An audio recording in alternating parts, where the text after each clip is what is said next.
அனைத்திலும் அனைவரும் சமம் என்ற ஒப்பற்ற சமத்துவ கோட்பாட்டை இந்திய துணைக்கண்டத்தில் ஏற்படுத்தியாக வேண்டும் என்ற ஒரு உன்னத நோக்கத்தோடு பொது உடைமை சித்தாந்தத்தை தூக்கி பிடித்த ஒரு மாபெரும் பொது உடைமை இயக்கத்தின் தலைவர் தான் அமரர் ஜீவா அவர்கள்.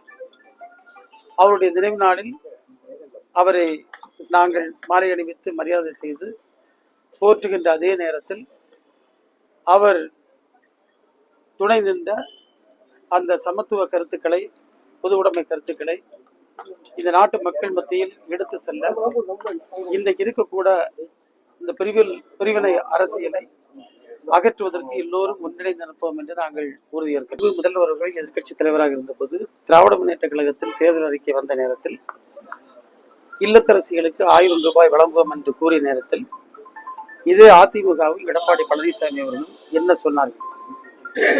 அவர்கள் சொன்னது என்னவென்றால், இது ஒரு ஏமாற்று வித்தை, மாநிலத்தில் நமக்கு நிதி இல்லை, இருக்கக்கூடிய நிதியை வைத்து கொடுக்கவே முடியும் என்று அப்போதைய முதல்வராக இருந்த எடப்பாடி பழனிசாமி அவர்கள் சொன்னார்கள்.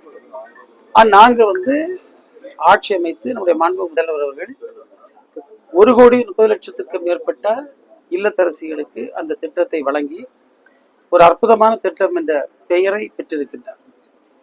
இந்த நேரத்தில் எங்க அறிக்கையில் நாங்கள் என்ன சொல்ல போறோன்னு அவங்க பார்க்கல.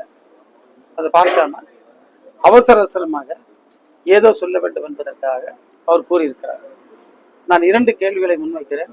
ஒன்று, நீங்க கொடுக்க சமயம் இது கொடுக்கவே முடியாது, ஆட்சி நடத்த சமயம் நிதி இல்லைன்னு சொன்னீங்க. அப்ப நாங்க கொடுத்துருக்கோம்.